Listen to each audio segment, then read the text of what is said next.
അതിൽ ഞങ്ങൾക്ക് ആശങ്കയൊന്നുമില്ല. അദ്ദേഹം 8 വർഷം ഇവിടെ MLA ആയിരുന്നിട്ട് ഒരു സുപ്രഭാതത്തിൽ മണ്ഡലം ഉപേക്ഷിച്ച് പോയ ആളാണ്. അപ്പോൾ ജനം അത് ചർച്ച ചെയ്യുന്നുണ്ട്.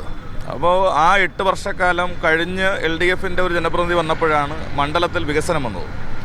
ഞങ്ങൾ 2019 മത്സരിക്കുമ്പോൾ മണ്ഡലമാകെ കുണ്ടും കുഴിയും നിറഞ്ഞ റോഡുകളായിരുന്നു. ഇന്ന് അതല്ല സ്ഥിതി. അപ്പോൾ എതിർ സ്ഥാനാർത്ഥികൾക്കടക്കം നല്ല റോട്ടിൽ കൂടെ പോയി വോട്ട് ചോദിക്കാം. ആ സ്ഥിതിയിലേക്ക് കാര്യങ്ങൾ മാറ്റിയിട്ടുണ്ട്. വട്ടിയൂർക്കാവ് ജംഗ്ഷൻ വികസനവും പേരക്കട വികസനവും ഒക്കെ യാഥാർത്ഥ്യമായിരിക്കുകയാണ്. അപ്പോൾ 6 വർഷം കൊണ്ട് ഇത്രയും അധികം രൂപയുടെ പ്രവർത്തനങ്ങൾ നടത്താൻ ഒരു ഗവൺമെൻറ് ഒരു മണ്ഡലത്തെ സഹായിച്ചു. അത് LDFൻ്റെ ജനപ്രതിനിധി വന്നപ്പോഴാണ്.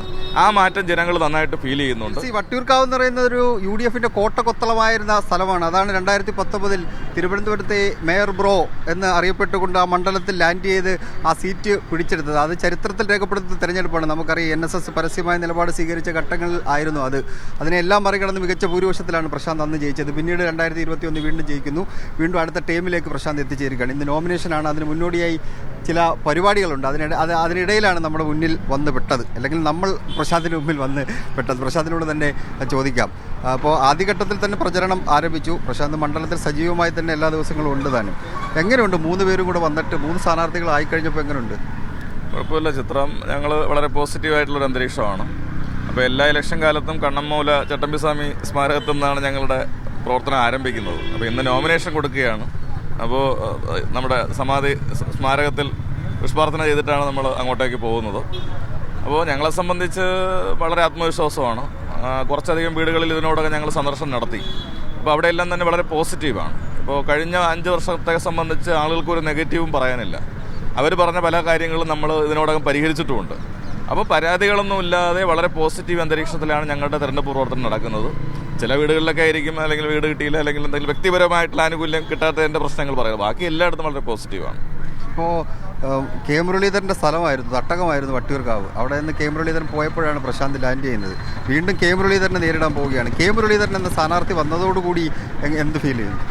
അല്ല, അതിൽ ഞങ്ങൾക്ക് ആശങ്കയൊന്നുമില്ല. അദ്ദേഹം 8 വർഷം ഇവിടെ MLA ആയിരുന്നിട്ട് ഒരു സുപ്രഭാതത്തിൽ മണ്ഡലം ഉപേക്ഷിച്ച് പോയ ആളാണ്. അപ്പോൾ ജനം അത് ചർച്ച ചെയ്യുന്നുണ്ട്. അപ്പോൾ ആ 8 വർഷക്കാലം കഴിഞ്ഞ് LDFൻ്റെ ഒരു ജനപ്രതിനിധി വന്നപ്പോഴാണ് മണ്ഡലത്തിൽ വികസനം വന്നത്. ഞങ്ങൾ 2019 മത്സരിക്കുമ്പോൾ മണ്ഡലമാകെ കുണ്ടും കുഴിയും നിറഞ്ഞ റോഡുകളായിരുന്നു. ഇന്ന് അതല്ല സ്ഥിതി. അപ്പോൾ എതിർ സ്ഥാനാർത്ഥികൾക്കടക്കം നല്ല റോട്ടിൽ കൂടെ പോയി വോട്ട് ചോദിക്കാം. ആ സ്ഥിതിയിലേക്ക് കാര്യങ്ങൾ മാറ്റിയിട്ടുണ്ട്. വട്ടിയൂർക്കാവ് ജംഗ്ഷൻ വികസനവും പേരക്കട വികസനവും ഒക്കെ യാഥാർത്ഥ്യമായിരിക്കുകയാണ്. അപ്പോൾ 6 വർഷം കൊണ്ട് ഇത്രയും അധികം രൂപയുടെ പ്രവർത്തനങ്ങൾ നടത്താൻ ഒരു ഗവൺമെൻറ് ഒരു മണ്ഡലത്തെ സഹായിച്ചു. അത് LDFൻ്റെ ജനപ്രതിനിധി വന്നപ്പോഴാണ്. ആ മാറ്റം ജനങ്ങൾ നന്നായിട്ട് ഫീൽ ചെയ്യുന്നുണ്ട്. അത് തുടരണം എന്നുള്ളതാണ് ജനങ്ങൾ ആഗ്രഹിക്കുന്നതാണ് ഞങ്ങളുടെ ഇത്ര ദിവസത്തെ പ്രചരണം കൊണ്ട് മനസ്സിലാകുന്നത്. അതുകൊണ്ട് ഒരു മാറി ചിന്തിക്കേണ്ട ഒരവസ്ഥയും LDFൻ്റെ ജനപ്രതിനിധി എന്ന നിലയിൽ ഞാൻ ഉണ്ടാക്കിയിട്ടില്ല. അപ്പോൾ ജനങ്ങളുമായി ചേർന്ന് നിന്നാണ് ഈ കാര്യങ്ങളൊക്കെ ചെയ്യുന്നത്. അതുകൊണ്ട് അവർക്ക് ഞങ്ങളെ സംബന്ധിച്ച് തൃപ്തിയായിട്ടുള്ളൊരു പ്രതികരണമാണുള്ളത്. അത് വോട്ടിങ്ങിലും പ്രതിഫലിക്കും. അതേപോലെ പ്രശാന്ത്, ഈ BJP അവിടെ മാറ്റി നിർത്താൻ പറ്റാത്ത ഒരു പ്രസ്ഥാനമാണ്. കാരണം ചില തെരഞ്ഞെടുപ്പുകളിൽ 1ാം സ്ഥാനത്ത് വന്നിട്ടുണ്ട്, ചിലത് 2ാം സ്ഥാനത്ത് വന്നിട്ടുണ്ട്. ശ്രീലേഖയാണ് സ്ഥാനാർത്ഥി. ഒരു ത്രികോണ പോരാട്ടം BJP കൂടി വരുമ്പോൾ BJP സ്ഥാനാർത്ഥി എങ്ങനെ വിലയിരുത്തുന്നു പ്രശാന്ത്? അല്ല, BJP സ്ഥാനാർത്ഥിയെ സംബന്ധിച്ചത് നമുക്കെല്ലാവർക്കും അറിയാം. പക്ഷേ ഇപ്പോഴത്തെ ഒരു സാഹചര്യത്തിൽ ഇവിടെ ആ നിലയിലൊരു കാര്യങ്ങൾ വരുമെന്ന് ഞങ്ങൾ കണക്ക് കൂട്ടുന്നില്ല. കാരണം നേരത്തെ ശ്രീലേഖ കൗൺസിലറായി തിരഞ്ഞെടുക്കപ്പെട്ടത് മുതൽ പിന്നീട് അങ്ങോട്ടുള്ള അവരുടെ ഓരോ പ്രവൃത്തിയും BJP പ്രവർത്തകർക്കിടയിൽ വലിയ അവമതിപ്പുണ്ടാക്കിയിട്ടുണ്ട്. അപ്പോൾ അത് സ്വാഭാവികമായിട്ടും വോട്ടെങ്കിലും പ്രതിഫലിക്കുമെന്നാണ് ഞങ്ങൾ മനസ്സിലാക്കുന്നൊരു കാര്യം. കാരണം പ്രധാനമന്ത്രി വരുമ്പോൾ കൈ കൊടുക്കാൻ തയ്യാറാവുന്നില്ല, അങ്ങനെയൊക്കെയുള്ള നിരവധി ഓഫീസ് മാറിയ വിഷയം. ഞാൻ പിന്നെ അത് ചർച്ച ചെയ്യുന്നുമില്ല, അത് പറയുന്നുമില്ല. മാത്രമല്ല, തെരഞ്ഞെടുപ്പ് പ്രചരണവുമായി ബന്ധപ്പെട്ട് നിലവിലെ MLAക്കെതിരെ, അതായത് എനിക്കെതിരെ വളരെ മോശമായിട്ടുള്ള പരാമർശങ്ങൾ നടത്തുകയാണ്. പ്രളയ സമയത്ത് എന്തൊക്കെ ആനുകൂല്യങ്ങൾ ആളുകളിൽ നിന്ന് വാങ്ങിച്ചിട്ട് കൊണ്ടുപോയി വിതരണം ചെയ്തിട്ടാണ് മേയർ ബ്രോ ആയത് എന്നൊക്കെ പറഞ്ഞിട്ട് വലിയ അഭിപ്രായങ്ങൾ അവർ പറയുകയുണ്ടായി. അപ്പോൾ ഇതൊക്കെ ജനം വിലയിരുത്തും. ജനങ്ങളെ സംബന്ധിച്ച് മേയർ എന്ന നിലയിൽ നന്നായി പ്രവർത്തിച്ചതുകൊണ്ടാണ് വട്ടിയൂർക്കാവിലെ MLA ആയി ജയിക്കാനുള്ളൊരു അവസരം ലഭിച്ചത്. അപ്പോൾ അതിനെല്ലാം ചോദ്യം ചെയ്യുകയും ഈ നിലയിൽ അപഹസിക്കുകയും ഒക്കെ ചെയ്യുന്നത് ജനം വിലയിരുത്തും. അപ്പോൾ അതുകൊണ്ട് BJPയുടെ സാന്നിധ്യം വളരെ പ്രശ്നമായി കരുതുന്നില്ല ഞങ്ങൾ. പ്രത്യേകിച്ച് ശ്രീലേഖ എന്ന സ്ഥാനാർത്ഥിയെ സംബന്ധിച്ച് അവർക്കിടയിൽ തന്നെ അഭിപ്രായ വ്യത്യാസമുണ്ട്. അത് തീർച്ചയായിട്ടും ഞങ്ങൾക്ക് ഗുണകരമായി മാറുമെന്നുള്ളതാണ്. ഒരൊറ്റ ചോദ്യം കൂടി. എന്തായാലും നമുക്കൊരു ത്രികോണ പോരാട്ടം അല്ല വട്ടിയൂർക്കാവിൽ എന്ന് പറയാൻ കഴിയില്ല. ഈ ത്രികോണ പോരാട്ടത്തിൽ പ്രശാന്ത് മത്സരിക്കുന്ന UDFനോടാണോ NDAയോടാണോ? ഞാൻ 2 പേരോടാണ് മത്സരിക്കുന്നത്. അപ്പോൾ സ്വാഭാവികമായിട്ടും BJPയും കോൺഗ്രസിനെയും ഞങ്ങൾ പ്രധാന സ്ഥാനാർത്ഥികളാണ്. അവരെ എതിർത്തുകൊണ്ടാണല്ലോ മത്സരിക്കുന്നത്.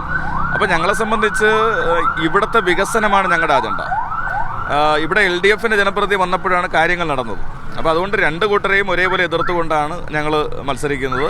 രണ്ട് കൂട്ടരുടെയും വോട്ടുകൾ നേരത്തെ എനിക്ക് ലഭിച്ചിട്ടുമുണ്ട്. അതുകൊണ്ടാണ് മൂന്നാം സ്ഥാനത്ത് നിന്നും ഒന്നാം സ്ഥാനത്തേക്ക് വരാൻ ഞങ്ങൾക്ക് സാധിച്ചത്. അത് ഇത്തവണ ഞങ്ങൾ നിലനിർത്തും.